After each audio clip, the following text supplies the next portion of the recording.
예, 그동안 추운 날씨에 고생들 많으셨습니다.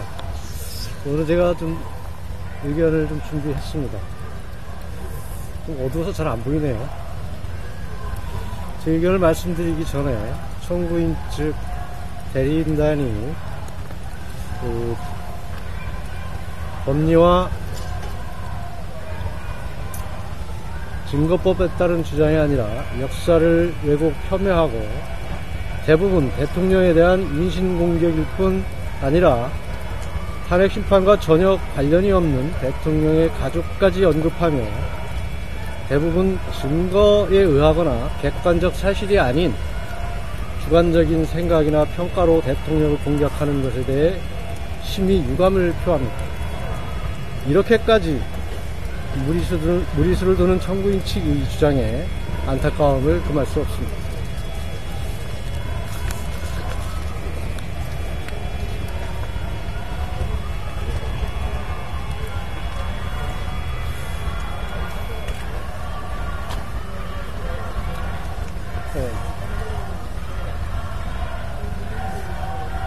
비상계엄 이후 대통령을 변호하고 대통령과 대화를 하며 그동안 진행되는 수사와 헌법재판, 형사재판 과정을 경험하면서 대통령이 지금 이 시점에 왜 영어의 몸이 되어 있고 탄핵 소추로 심판을 받고 있는지를 생각해 보았습니다.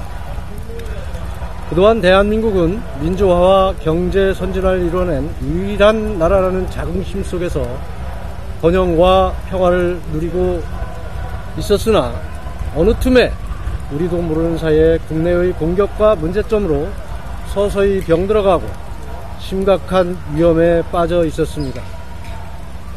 국가가 자유민주주의적 체제와 안보에서 중대하고도 무서운 위협을 받고 있었습니다. 냄비 안의 개구리가 서서히 가열되어 죽어가면서도 깨닫지 못해서 결국 죽는다는 우화처럼 대한민국 어느 누구도 그것을 깨닫지 못하고 있었고 오직 유일하게 윤석열 대통령만이 그 사실을 깨닫고 이를 해결하려고 하였기 때문에 오늘의 고난을 겪고 있다는 것을 알게 되었습니다. 중국은 끊임없이 심리전, 사이버전, 자본전을 통하여 대한민국 주권 침탈을 시도하고 있습니다. 국내 거주 중국인들을 통해 선거에 개입할 뿐 아니라 첨단 기술을 탈취하고 투자를 빙자하여 기업 및 사람에 대한 지배력을 강화하며 특히 친중 정치인들을 포섭하여 좌파 친중 정부를 수립하여 속국으로 만들어 제2의 홍콩을 만들려고 하고 있습니다.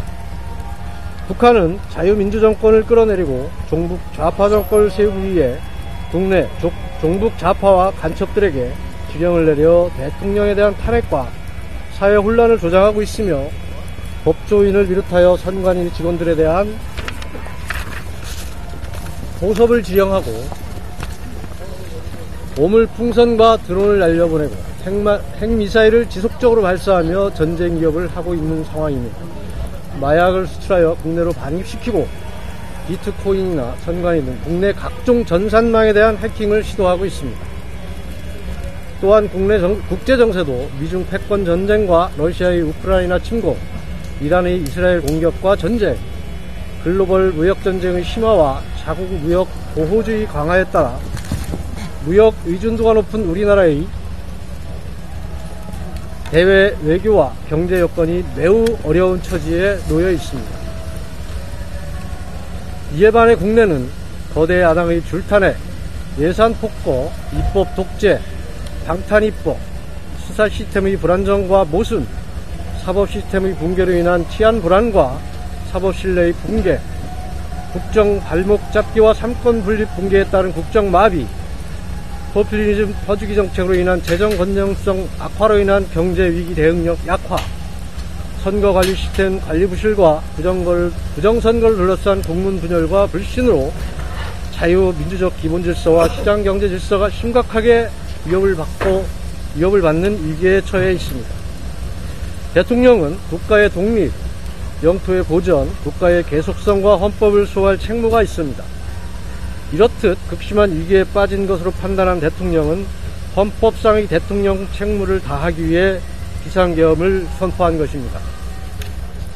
비상계엄이 선포되자 잘 알려지지 않았던 대한민국의 문제점이 고스란히 노정되어 외부로 알려지고 국민들이 알게 되었습니다.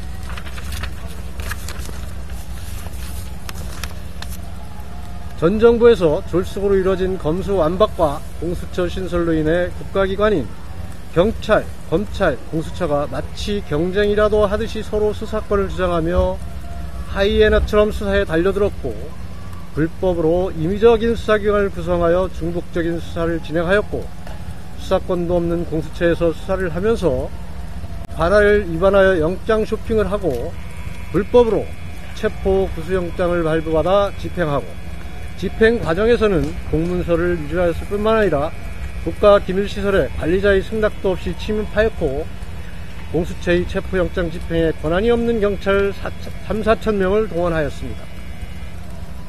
특히 공수처는 국회에 버젓이 허위 공문서를 제출하고 전 국민을 상대로 거짓말을 하였습니다. 법원은 영장의 법률 규정의 적용 예외를 규제하는 판사 입법을 하였고, 헌법재판소는 헌법재판소법과 형사소송법의 명문 규정을 명백히 위반하여 재판을 진행하였고, 당연히 기피 내지 대피 대상인 재판관들 3명이 아무런 제지도 없이 재판에 관여를 하였습니다. 헌재는 일주일에 2회의 재판기를 잡아 신속을 빙자한 졸속 심리를 하였고, 수시개로 시간을 재는 초치기 재판과 피청구인 측의 증거 신청을 무더기 기각하는 등 대통령의 방어권을 침해하는 불공정한 재판 진행으로 일관하였습니다. 증인신문 시간을 90분으로 제한한 것은 대한민국 그 어느 재판에서도 찾아볼 수 없는 변론권 침해이고 갑질입니다. 거대 야당은 대통령을 끌어내리고 정권을 탈취하기 위한 내란몰이와 탄핵 공작에 나섰습니다. 이에 걸쳐 탄핵 소추를 발의하였고, 국회법을 위반하여 탄핵 소추를 하였으며, 탄핵 소추사에서 가장 중요하며 많은 부분을 점하고 있던 내란죄를 철회하는 사기 탄핵을 시도하였습니다. 계엄 업무를 수행하였던 군인들 상대로 허위 진술을 유도하고 가짜 뉴스를 양산해냈으며, 재판을 앞두고 지속적으로 국회로 불러내어 진술을 관리하면서 좌파 노조 언론을 통해 가짜 과장 뉴스를 만들어 여론을 조작하려고 하였습니다.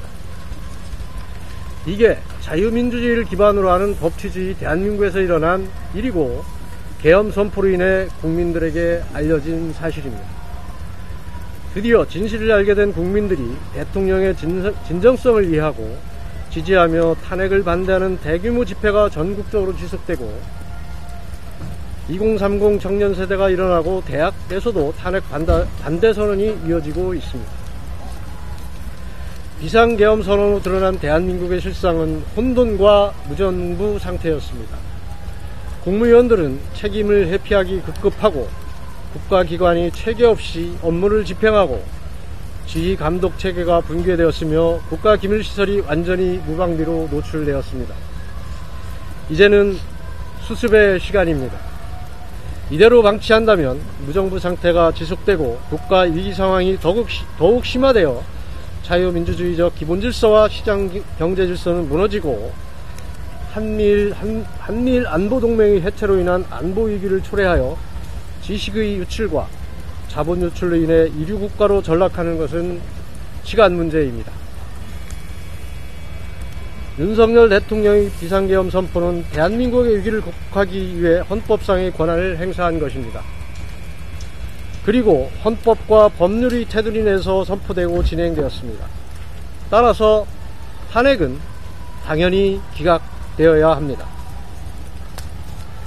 그럼으로써 정확하게 대한민국의 위기를 진단했던 대통령으로 하여금 결자 해제할 수 있도록 국가의 위기와 무질서를 극복할 수 있는 기회가 주어져야 할 것입니다. 탄핵 심판을 통해 대한민국이 기막힌 현실에 공감해 주시고, 대통령의 진심을 이해하며 감춰진 진실에 눈을 뜨고 일어나 주신 국민 여러분께 다시 한번 감사드립니다. 감사합니다. 오늘 임 대통령께서 퇴우 진술을 하셨는데 대리인단이랑 논의를 할 때 좀 가장 중점적으로 대통령이 말하고 싶었던 부분이 어떤 부분이 있을까요? 뭐 한 가지만 좀 꼽으라면 좀 어떤 부분일까요? 대통령께서 하신 건 계엄 상황 이후에 국민들께서 많이 혼란스러워 하시고 불편을 끼쳐드린 점에 대해서 죄송한 말씀을 드린다는 것을 말씀드렸고, 그리고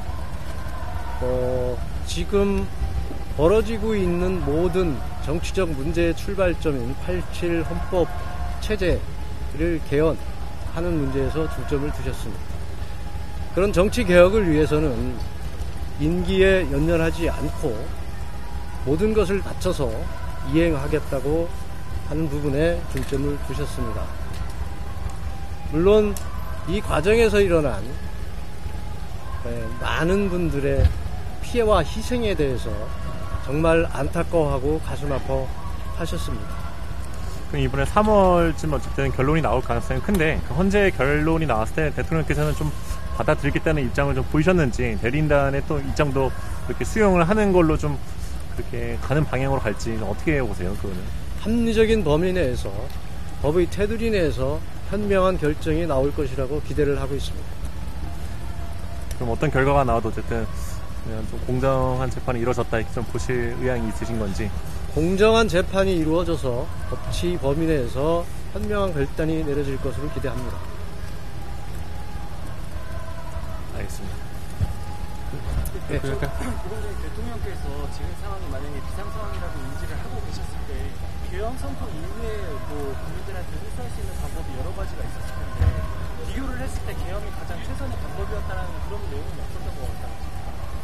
대통령께서 판단하신 것은 계엄 선포 당시에 국가 위기 상황이라고 진단을 하셨고, 그 상황에서 대통령으로서 할 수 있는 방법은 헌법상의 권한인 비상계엄 선포라고 결정을 하셨던 것으로 이해를 하고 있습니다.